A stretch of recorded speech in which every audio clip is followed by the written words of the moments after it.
Let's turn our attention to other conversation now. The Senate and House of Representatives yesterday passed the 2023 appropriation bill after raising the 20.51 trillion naira proposed spending presented by President Muhammadu Buhari by 1.32 trillion naira to 21.82 trillion naira. Now, the upper chamber also yesterday approved Buhari's request of 819.54 billion domestic loans meant to fix infrastructure destroyed by the recent unprecedented floods that ravaged many states in the country.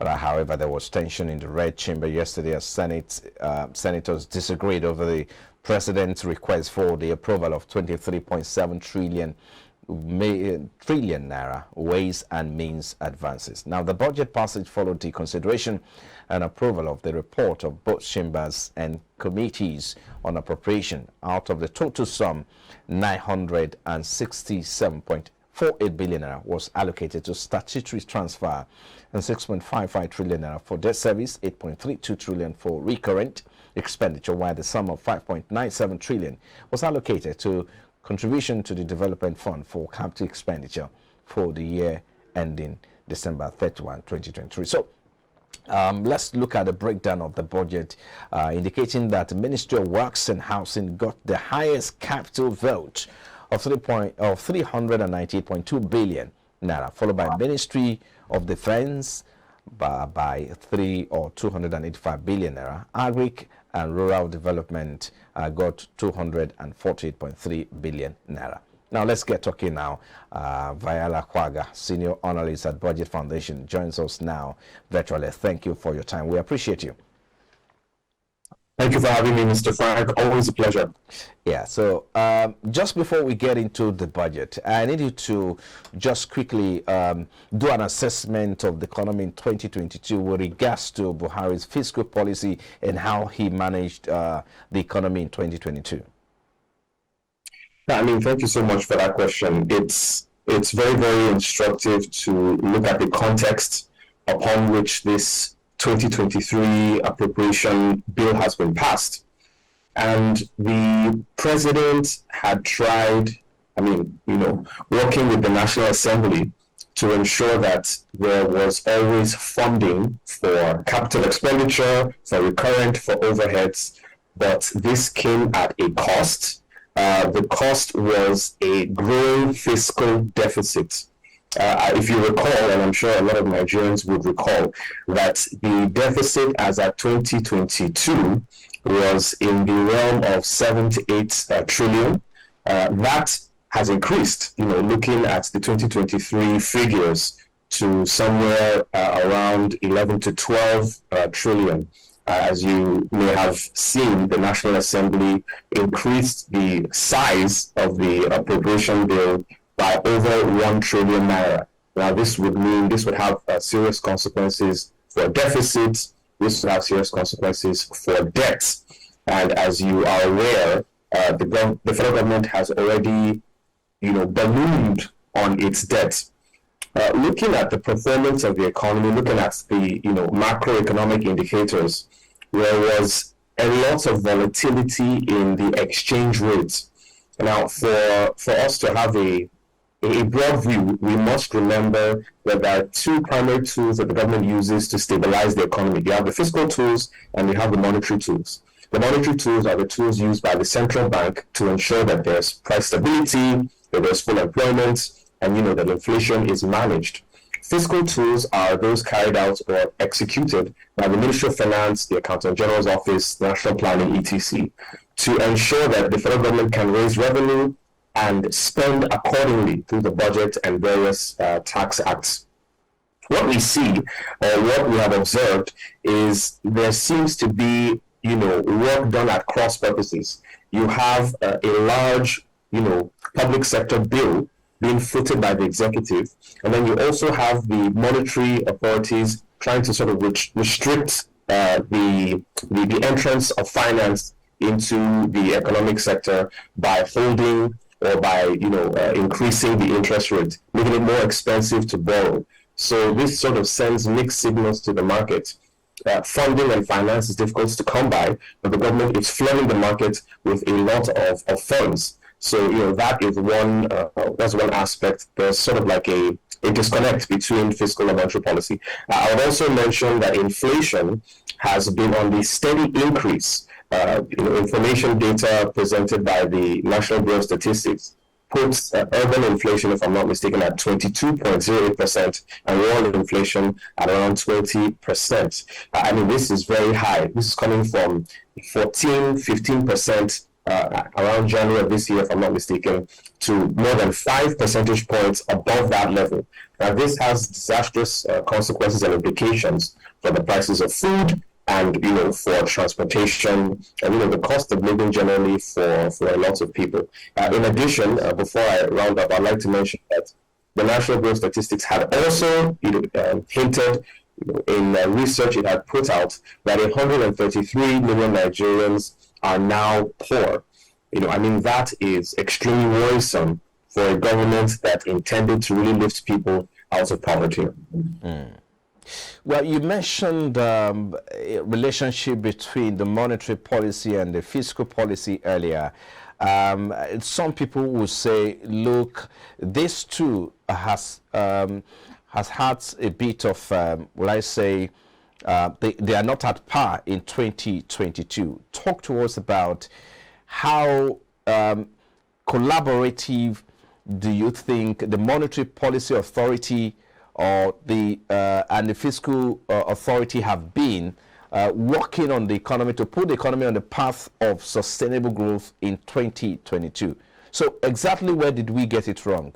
Because you have to look at the inflation rate going as high as 21% and food inflation at 23% in 2022.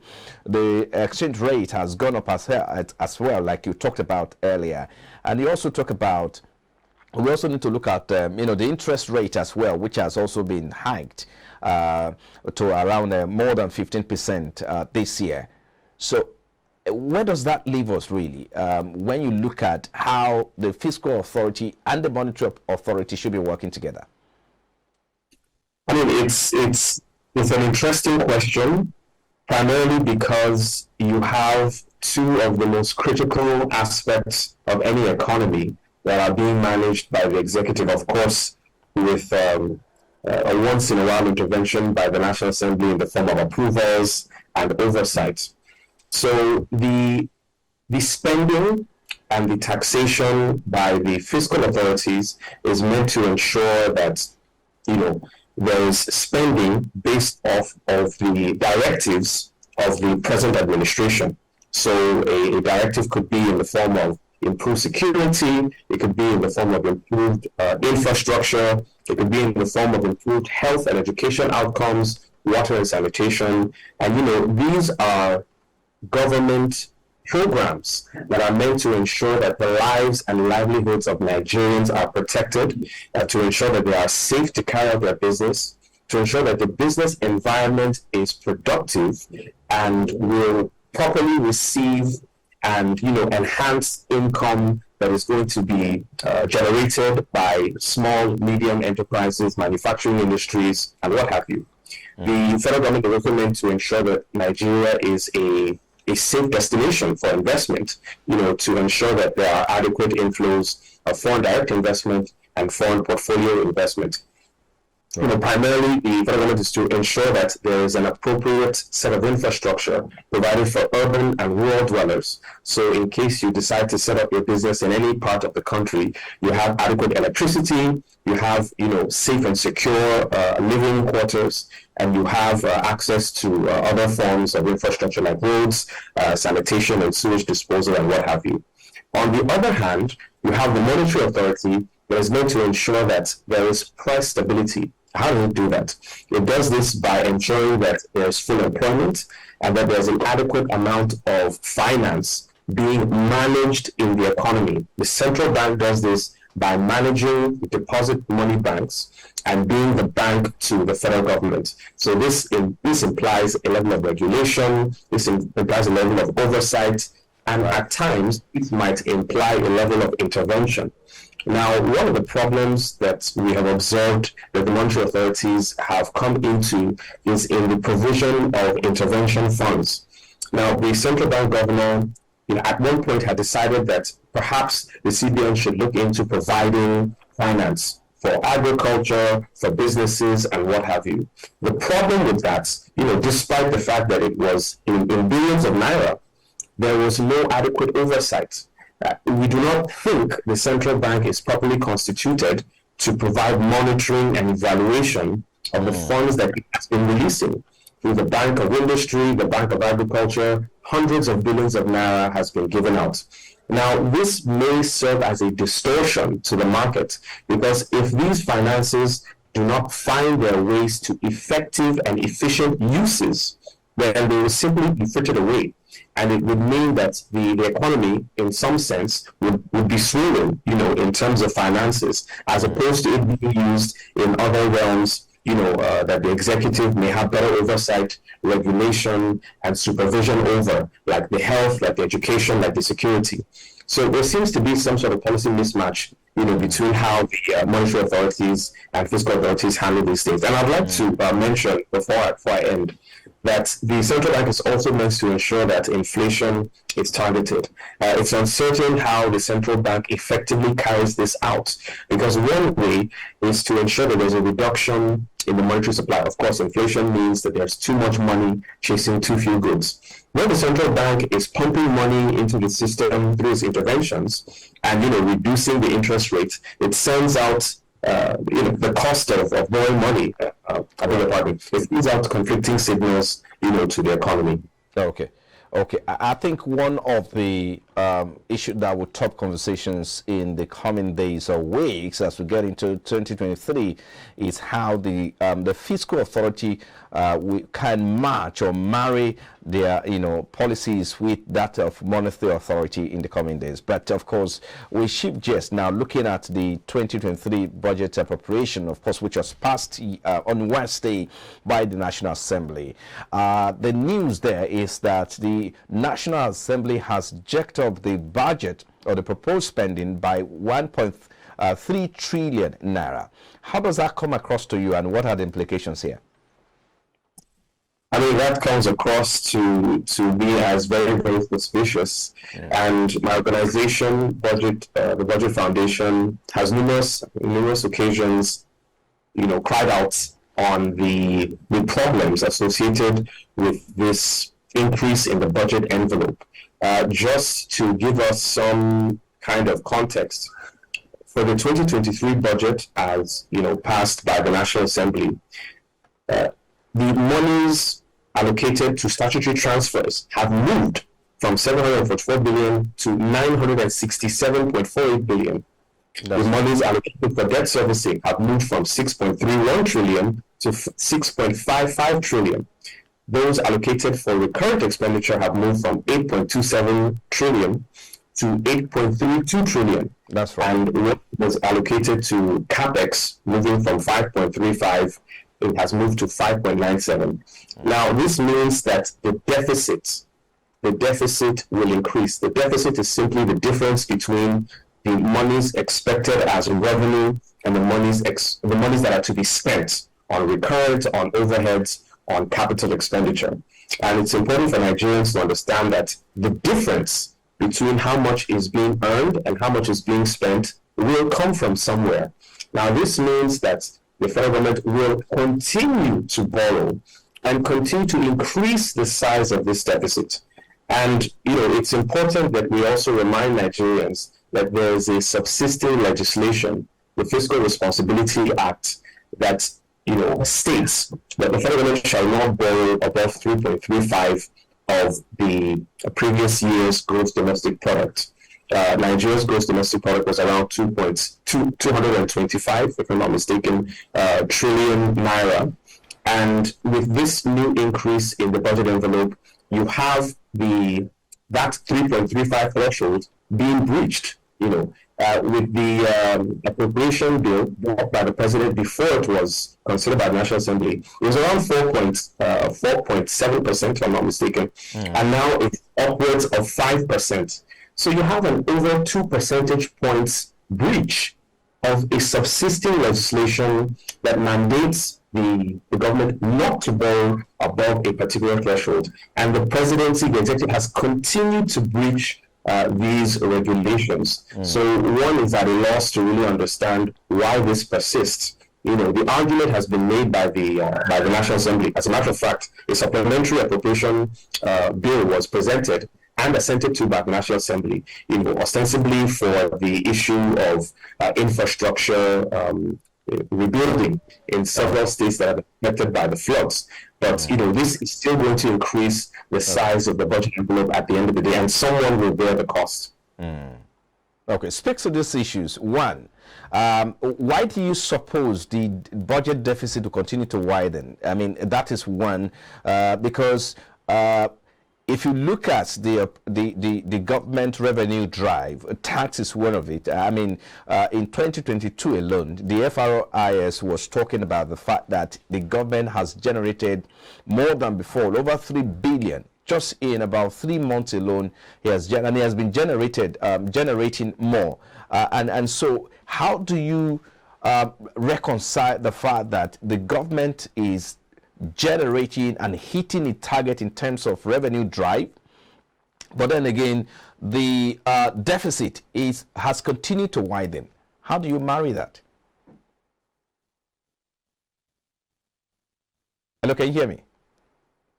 I'm not sure if Viola can hear me, but I was trying to get the understanding between the reason why our budget has continued to widen, the deficit has continued to rise despite the revenue drive of the federal government. I mean, raising taxes. I mean, tax net has been widening, and more income from tax revenue has also risen as well. So, what exactly is responsible for the growth or the rise in the deficit? So I mean, there are two main things that really jump out for us. One of them is the problem of inflation.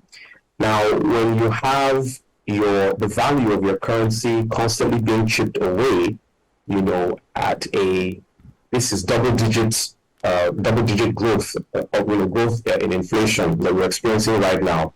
It means that the 10,000 naira you had in a previous fiscal year or a previous quarter may be worth 7,000 naira today. This literally means that you are going to have to spend more money in terms of the quantity of money on, you know, infrastructure or spending or interventions than you would have spent if the value of your currency was stronger. So, you know, this brings into perspective the urgency of the problem of inflation being addressed.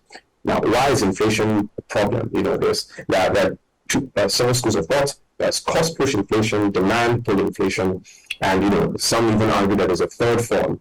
But the principal issue is the economy is not as productive as it should be, and Nigeria is not earning as much in foreign currency as it should be earning. There's a disconnect between monetary policy and fiscal policy, which means that the investments, the business being carried out by SMEs, by manufacturing industries, is simply not as productive as it should be. And we need Nigerians to understand that in engaging with politicians, in engaging with the civil service, right, the government has to understand that a level playing field, a secure business environment are beneficial for everyone. They are beneficial in the sense that where Nigerians make more money, the federal government, the governments can tax Nigerians more. And where Nigerians see their taxes being used appropriately, transparently, they will be less inclined to avoid taxes and see it as a matter of justice to pay those taxes where they see they are being used appropriately. Okay. Another problem Okay. All right. Let's try to wrap it up now. Where does a businessman or businesses, you know, operating in the economy, where do they come in now? How should they operate? What is likely to change, and or the impact of this spending on businesses in 2023? Speak to us quickly on that. Yeah, I mean, it would depend on a variety of factors. What sector are you operating in? The finance bill that was recently passed by the president Finance Bill 2022, Finance Act 2022, I beg your pardon, has several gains for those in the gas exploration and mining industry. One of them in particular is a 50% investment credit, tax credit, for equipment being purchased in the pursuance of that business. So you have that as a form of incentive, I think, for those in the gas sector. Another one, I mean, this is sort of perhaps a downside. For companies engaged in dealing cryptocurrencies, there's a specific chargeable tax, a capital gains tax of 10%. That's for those, in the digital industries.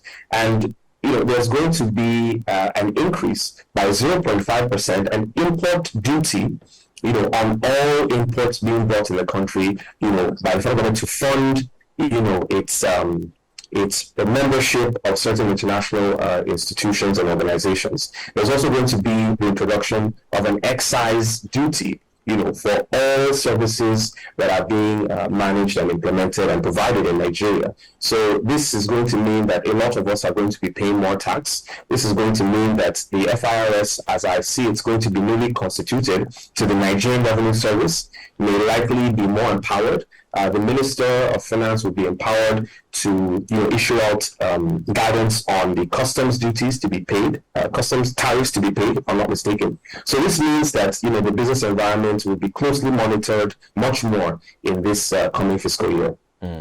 Quickly now, outlook for the year. What are your expectations? I mean, it's the election year, of course, and there's going to be a lot of activities. So what is likely to be the major event that will shape the economy apart from the election? I'll be hard pressed to think of anything that will be more consequential than the election.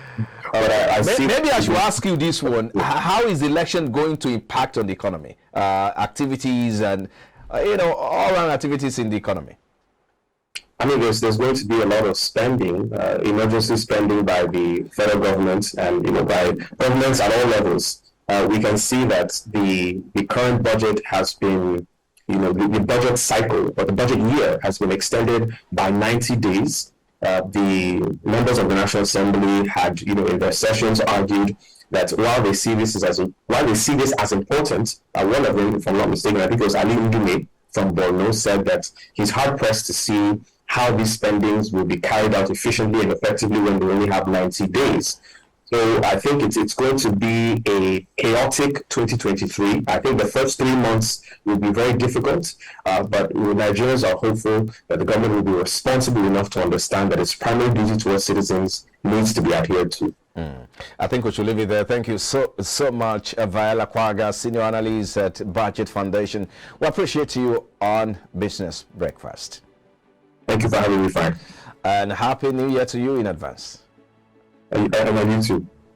All right.